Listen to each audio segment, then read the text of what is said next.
Hi, I'm Jonathan Knight. This is B-Movie Madness. Now, last month I did a DVD Blu-ray purchases for the month of February. I said I was going to do it this month. Well, there's only like 3 more days of March. I don't think I'm going to get anything else, so I'm just going to show you and talk about the movies I purchased this month. There's only a handful, maybe 7. 1 DVD, 6 Blu-rays. But first I want to talk about, get a little trash can. Mike and Dave Need Wedding Dates. I'm going to be honest. I got this in like the 3 something. I don't know the exact price, 3 something. Been at Walmart. I don't know why I bought it. Maybe I was bored. Because I'm not really a fan of modern comedies. Most of them I don't enjoy. I didn't hate this one, but at the same time, it's not something I would probably watch again, like really soon. Maybe next year. Or if somebody wants to watch it. It's not bad though. If you're into R-rated comedies or modern comedies, I recommend checking it out. Now we got that out of the way. Let's head into the Blu-rays. Now the first one is a Restaurant Video Collector's Series Blu-ray of Class of 1999, and this is, I believe, the 14th movie that they released. For a while, I was getting every single one of them, but it got to the point where it's like, I really can't do this anymore. There's other things I'd rather have, or I just simply couldn't get them, so I stopped at the Warlock trilogy, and then I got Maximum Overdrive, which is the last one they put out in October last year. But I'm excited to go back. I want to get Slaughter High. I haven't got Slaughter High yet, but this one I saw fairly cheap, so I got it. It's Class of 1999. If you haven't heard of it, it's a semi-sequel to Class of 1984. It has the same director, but it's not really a sequel. There's no returning characters. While the first one was about a good teacher, going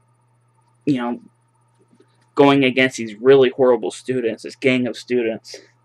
This one is about a school that is so bad, so crime-ridden, that they have to bring in cyborg teachers to discipline the children. And it gets to the point where the teachers start to kill the students, and the students have to team up. There's 2 different gangs in the movie. They have to team up to fight the teacher. So it's a reverse of the 1984, but with a sci-fi twist. I grew up watching this movie. I didn't know there was a Class 1984 until much later. We used to own this movie. I believe it didn't have a cover, but if you've never seen this, it's really entertaining. The special effects, for the most part, are actually pretty good. The acting's pretty good. I thought the teachers, especially John P. Ryan, was really, really good. The action's great. The whole third act in the movie, where the gang members go into the school to fight the teachers, is really entertaining. Lots of great stunt work too. Great cheesy 80s end credit song. This came out in 1990, but it's the 80s. And it's a very 80s look at what the late 90s would be, because this is not what the late 90s would look like. I wish it did, but it didn't. The next one is good old Doom Asylum. This is a 1987 slasher comedy. About, let me see. It's about a man and a woman who are, they're, leaving town. I'm trying to think what he is. He's like a lawyer or something. He's, leaving town with his girlfriend. She's sending her daughter off to boarding school. And they get into a car accident, and she dies, and he gets really mangled up in this form, and he kills the 2 doctors that are working on him, because I think he's dead and he's not. 10 years later, the daughter returns to the site of the crash, and the coroner, the guy who got fucked up in the car accident, is inside the building, and one by one he starts killing off the teenagers that are in the building. There's like a girl rock band, and then the daughter and her friends are outside, and the coroner one by one starts to kill them, every single one of them off. It's pretty much just that. It's a really short movie. I was really surprised that Arrow Video put this out. This seems like more Vinegar Syndrome than Arrow. I'm not saying this isn't good enough for Arrow, but it just seems something they would do, Vinegar Syndrome. But I was really surprised. I've seen this movie quite a bit. I had the Code Red DVD. I was really shocked to see the picture quality on this. The picture quality on this was fantastic. I was really blown away, because this is a low-budget direct-to-video slasher movie, and it looks amazing. It includes both the widescreen and full screen options. This movie was made for home video, so it was made for, you know, regular 4x3 TVs. But the director of photography, shot it for theaters, so that's why there's two options. And the widescreen framing, for the most part, actually really works. There's only one scene that I found a little too tight, the framing of, on the top and bottom. But other than that, I recommend, giving both a watch. And if you're used to watching it full screen, try the widescreen. There's a lot of extras. Almost all the Code Red extras are there, except for one of the commentary tracks. But we get two other commentary tracks, one with the screenwriter and one with Hysteria Lives, which is a group of horror fans from around the world who love slasher movies, and they do podcasts about it. And this is their commentary about the movie. They deliver facts, information. It's really good. There's an interview with the special effects guy, one of the actresses, Ruth Collins, who plays Tina, who is probably my favorite character in the movie besides the coroner. Yeah, and the special effects for the most part are actually pretty good for a movie that was made for like $90,000. Some of the effects aren't that great. They're kind of like, they did what they, they had the money for. But the coroner's mutilated makeup, which you can see on the cover a little bit, it looks really good. There's a lot of good kills. Some of them, like I said, special effects are better than others. There's a kill with Kristen Davis, who was in Sex and the City. This is her first starring role. Her death is pretty good. There's one death in the movie that still doesn't make a lick of sense to me. If you ever watch the movie, there's a death where a girl gets put into a machine. And she comes out in a giant bloody meat cube with a spring sticking out. And I still, one thing, don't know what that machine is. And two, where's the spring come from? It makes no sense. It kind of feels like we're running out of time, we're running out of money, let's just do something. The only thing that holds back this movie, sadly, is the movie was originally much shorter than it was now, so they had to add footage from black and white movies. The coroner, you'd see him kill somebody. He'd go down to his lair underneath the building and watch this black and white movie. And occasionally, throughout the whole movie, throughout the whole movie, you see him kill somebody, go back down and watch a black and white movie. And that added about 7 to 10 minutes of footage to the movie. And I got kind of annoyed by it after a while, but then I kind of thought it was funny that he would kill somebody and then go back down and watch a movie. It's funny, he's like, I killed one person, let me go back down and watch this movie. Oh, I gotta kill another teenager. And the killer, this is like very campy slasher movie, so he says a lot of puns. Most of them are not funny, but he thinks they're hysterical, which makes it funny. But if you're a huge fan of Doom Asylum, if you haven't checked out, I highly recommend checking Doom Asylum out. If you don't like horror or slasher comedies from the late 80s, don't watch it. But if you do, recommend it. Right, Brain Scan, which is a extremely 90s movie. But this is a movie I've liked since I've seen it, and I've watched it throughout the years. I've never actually owned the DVD of it. I just had the VHS over it, which I'm looking at over there. So this is the first time I owned it on disc. And Screen Factory put it out, and they did a great job. The transfer looks great. There's a whole bunch of extras. But if you haven't seen this movie, Edward Furlong plays a teenager who, at a young age, lost his mother in a car accident, and his father's constantly gone, so he's by himself in the house with nobody. He has one friend. He has a girl across the street he has a crush on, and he gets this CD-ROM game in the mail from Fangoria, of all places. And it's a real-life, murder game. And it becomes very aware to him that the murders are actually happening. And the person who runs the game is a Freddy Krueger Beetlejuice type character called the Trickster. And he prods him throughout the movie. You need to kill this person, kill that. And he does it against his will most of the time. Edward Furlong is okay in the movie. He's never been a great actor in my opinion. But I think what makes this movie, other than it's a really cool concept, is the Trickster. A lot of people say he ruins the movie. I think he adds an energy to the movie that the movie really needed. And without him, I think the movie wouldn't be just as fun. If you've never seen it, definitely check it out. I mean, it's a very 1990s movie. It's when digital effects started becoming more frequent in movies like this. There is a lot of practical makeup, and there's some gory kills. But there's some digital work in this movie that, honestly, is not as bad as I thought it would be. It's definitely not as bad as Spawn or Escape from LA. CGI wise. Also, the score by George S. Clinton, which I found out a few days ago. I actually have the soundtrack to it, which I had no idea I owned it, or don't remember owning it. And I really like his score. He's done mainly comedies. This is one of the few horror movies he did, but it's a really good score.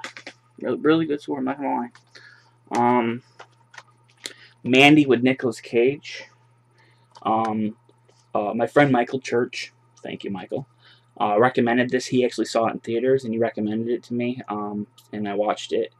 I watched this a couple months ago, though, so this is a while back. I just picked up Blu-ray, though. It's a really good movie. It's a very trippy movie about a religious cult who kidnaps his wife, and ultimately it leads to him, going on a killing spree with the cult. It's very gory, very trippy. It's a movie that I recommend, highly recommend, but at the same time, I recommend it with caution because it's not a straightforward movie. It is a very trippy, out there kind of movie, but I think it very well made, very unique, and one of the best Nicolas Cage performances I've seen in a long time. See, that's your one for the day. Okay, the last two, and I say two. Last month I did a whole bunch of Lucio Fulci movies, or a couple of them, and I upgraded two of them. I have Murder Rock being the one. Murder Rock is it's a lot like the New York Ripper, but nowhere near as sleazy, and definitely nowhere near as violent. In fact, there's very little gore in this movie. It actually reminds me of his more earlier stuff, like I talked about in my last video, like Lizard in the Woman's Skin, Reversion Story. This reminds me more of that, and if you go into that movie with those expectations, I think you would like it more. It is a very cheesy 80s movie about the dancing school, right? Yeah. About Arts for the Living Center. Somebody starts murdering them. They take this large, like, hat pin, and they ram it they put it into their heart, take it out, and that's what kills them. That's why it's not that gory. But I found it really entertaining. It's far from his best work. If you go into it,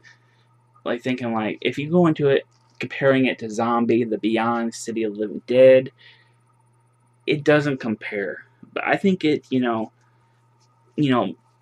like, because it's more like his earlier movies, but it's made in the 80s and has that 80s, 1984 kind of cheese to it, I found it fun. Definitely not good, but fun. And this is the Scorpion release. It comes with a poster. Really good cover art, too. And there's a commentary track by, what's his name? Where is it? Troy Howarth, but he did a whole bunch of Fulci ones. His commentary is really good. You learn about why this movie is made. The other one I upgraded was one of my favorite Fulci movies, and you're going to think it's this movie and this movie and this movie. No, it's one of his probably not good movies, but I enjoy the hell out of it, and that is the Grindhouse releasing of Cat in a Brain. There's a cat in the brain. Yeah, Cat in the Brain. I always thought in a brain, aka Nightmare Concert. And this movie, it came out, I think, in 1990. It's one of his last movies. Not his last movie, but it's one of his last movies. And he plays himself in the movie, which is awesome. And he's seeing this psychiatrist. All this horror movies he's doing is going to his head. And the psychiatrist begins killing people. And Fulci thinks he's doing it. And what's interesting about this movie is the movie is extremely violent and gory. It's probably his most violent movie when you step back and think about it. All the violence is from other movies, though. It's stuff that he either directed or produced in the later 80s. So it's stuff that you might not have seen or you're aware of. So it's not stuff from Zombie or Beyond. It's more familiar stuff. It's kills for pretty much, like, any movie that he's associated with in the later half of the 80s, probably maybe early 90s. And the kills are really good. There's a lot of them. They're extremely gory, extremely violent. I thought that, everyone's dubbed, but I thought Fulci was fun. I thought the guy that played the psychiatrist was a lot of fun. But if you just want to go in for a whole bunch of gory kills, they're about 92 minutes. About 92, 91 minutes. It's awesome. I recommend this release too. It comes with a soundtrack, 2 CDs, Sadly, no commentary track by Fulci experts. I really wish I had one. Liner notes, in-depth interviews with like shitload of people. My favorite thing ever is when Fulci came to America for a Fangoria Weekend of Horrors, which he had no idea how popular he was in the United States. I think somebody asked him, "Why did you make Cat in the Brain?" And he goes, "So Wes Craven could rip me off." And I find it funny because it's basically his new nightmare. What ultimately became Wes Craven's new nightmare. This is basically Fulci's new nightmare, and that's actually pretty interesting. The way to look at it. If you want to describe to somebody, like, it's like New Nightmare, but Lucio Fulci. It's a really good, you know, when it comes to Fulci, everyone has a different opinion on his movies. There's people who only like his more well-known stuff, and they only like the stuff that's well-liked. They don't like anything before or after that stuff. I'm fascinated, as a fan, I'm fascinated by him as a filmmaker. He was a journeyman. He did a whole bunch of genres. He started off doing comedies, which is really weird, and then he did westerns, then he did thrillers, then he ended up doing horror movies, and that's what he became famous for. But he's also done mafia, gangster, crime movies, fantasy movies, erotic thrillers. He's done pretty much everything, and I have a huge respect for him as a director, which is why he's one of my favorite directors. His horror stuff is my favorite. His horror stuff is legendary. It's amazing. But I think his westerns that he did are great. His thrillers I talked about last time are fantastic. I love his fantasy movie Conquest, which I wish would get a Blu-ray release. I love that movie. It's so much fun. In the later half of his career, his films did go downhill in quality, much like Dario Argento. But the movies I don't like I don't hate as much as I do the Argento ones I don't like, which I really hate, like Phantom of the Opera and Dracula 3D. I hate those movies. Hate them. There's not a Fulci movie that I hate. There's ones I don't like, but there's none I hate. And I'm not here to trash Argento. I love Argento. One of these days I want to do a video about him. I love his work. He's one of my favorite filmmakers as well. But Fulci's always been more interesting to me because he's done so many genres everywhere. He's filmed in America. He's filmed everywhere. He's just a fascinating individual. Not the nicest man in the world, I heard. But he is Italian. So, I give him. But, I really apologize for the first thing is the Doom Asylum comment. I kind of slipped up and I almost restarted the video. I apologize for that. I do recommend that one. If I had to recommend one, like of all the titles I just got, there's one I really would highly recommend out of this whole pile.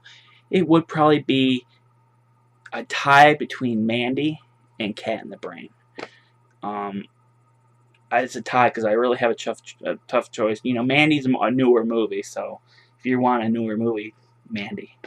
But I really recommend both Cat in the Brain and Mandy. I think they're fantastic.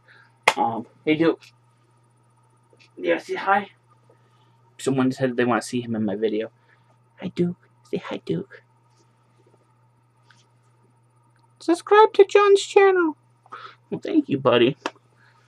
As he said, if you like my channel, give me a thumbs up. Leave me some comments. I will be doing it again. One for April at the end of the month. I do have a couple reviews in the works. I keep on saying in each video. I just have a tough time trying to figure out, what I'm going to do. But like I said, if you like my channel, give me a thumbs up. I'm Jonathan Knight. It's been B Movie Madness. Thanks for watching.